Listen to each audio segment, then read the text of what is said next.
Hello, today I teach you lesson 2 of English of class 9 of Sindh textbook board Jamshoro. The lesson 2 of this book is Shah Abdul Latif. First of all, let me read the lesson. Islam is the religion of peace. God sent the Prophet as a blessing to mankind. He won people's hearts by his kind nature and gentle ways. His noble example was followed by many of his followers in all ages all over the world. It was through the efforts of these saintly men that Islam spread far and wide. These holy men were extremely successful in bringing non-Muslims to the fold of Islam. In every part of our country, there are shrines of such saints. In Lahore are the shrines of Data Ganj Baksh and Mia Mir Sahib. In Pakpatan lived and died Baba Farid. In Multan is the shrine of Ghaus Bawlak.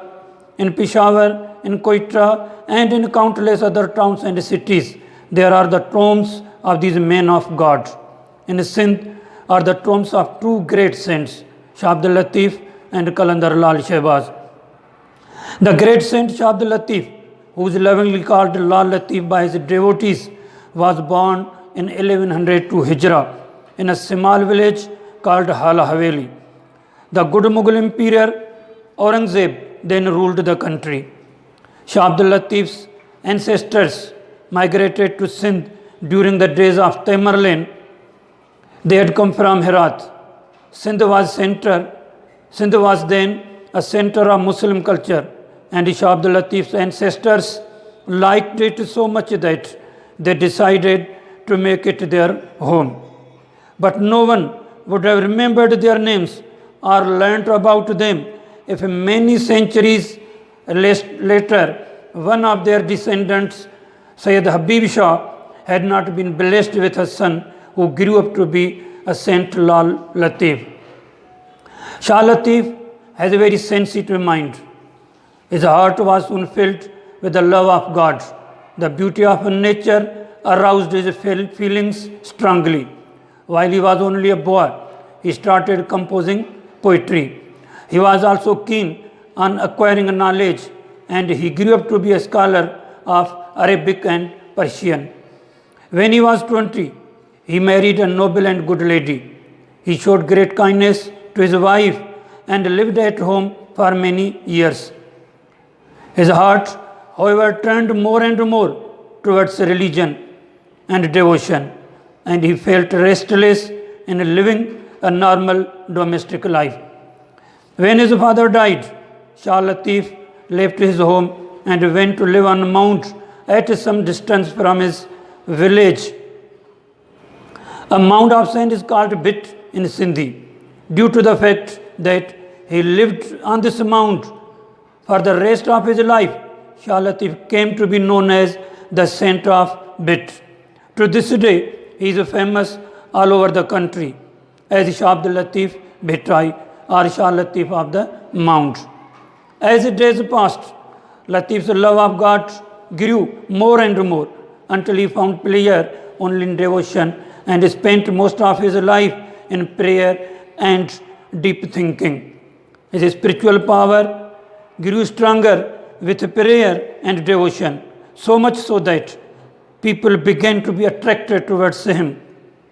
Anyone who came to him was strongly impressed by his gentle ways, and his followers increased day by day. Close to the mount on which Lal Latif came to live is a natural lake. His poetic nature loved the calm atmosphere. He would spend much of his time sitting on the bank of this lake. As he sat there, he prayed to God and sometimes composed verses in his praise. Shah Latif was not only a saint and a poet, but also a musician. He found great comfort in music. His skill in this art enabled him to make many improvements and changes in the difficult music of his time. As in everything else, he loved simplicity in music and musical instruments. He did not agree with the idea that music should be difficult, so he made it simple. He also invented a simple musical instrument and called it tamburo. It was like an instrument used by the Arabs, but the number of strings was different. To this day, the tamburo is popular all over Sindh. Old and young play it and sing the songs of Latif to its simple but moving tunes. Lal Latif died in 1165 Hijrah on the mount where he had lived and was buried there. A famous king of Sindh, Ghulam Shah Kaloro, was so devoted to him that he built a shrine over his grave. Latif's devotees collected his poetry, and his collection came to be called the Risalo of Shah Abdul Latif. He was a poet of the people, so he wrote poetry in the language of common man. This collection of his poems is so valued that it has been translated into many languages. One great quality of Latif's poetry, besides its simplicity, is its moving music. When you listen to it, even if you don't understand a word of it, you will be moved by its melody. Latif's Urs is held at his shrine every year on 14th Safar, the second month of the Muslim calendar.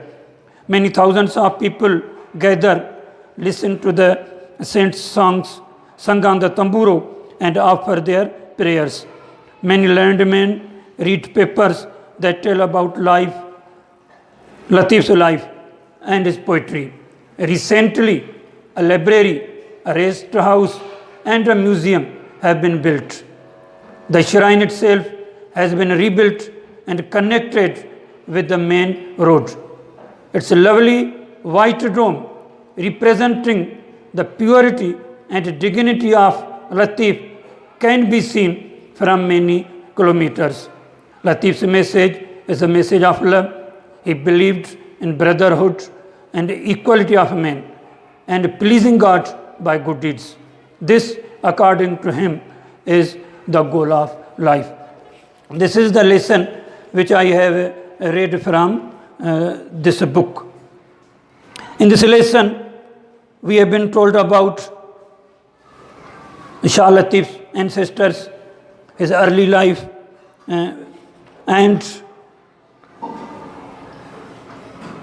in his youth age, what did he do, about his father, about his devotees, how did he spend his life on the mount, why his life was changed after the death of his father, and why did he went to live on the mount, what did he do there, and so many other things you have listened from this lesson. Now I tell you the short note of Shah Abdul Latif, which I have written on white board. Shah Latif was born in 1689 AD. 1689 AD is not mentioned in the book. Only 1102 Hijrah has been mentioned. But he was born in 1689 AD, corresponding to 1102 Hijrah. His father's name was Sayyid Habib Shah, who was a mystic and a scholar. His mother was the daughter of Shah Dayani.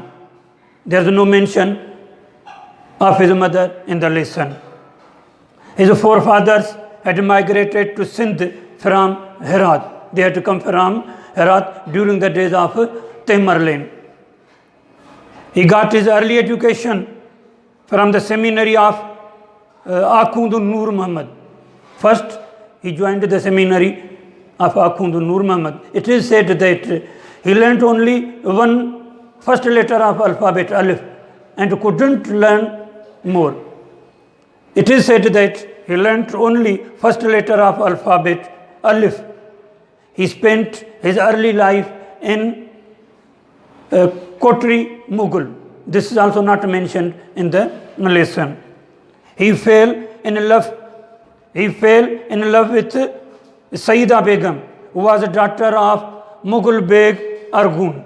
This is also not mentioned in the lesson.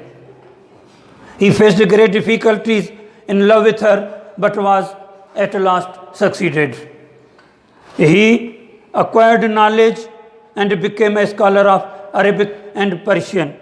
He married at the age of 20. He spent domestic life happily, but after the death of his father, his life suddenly changed.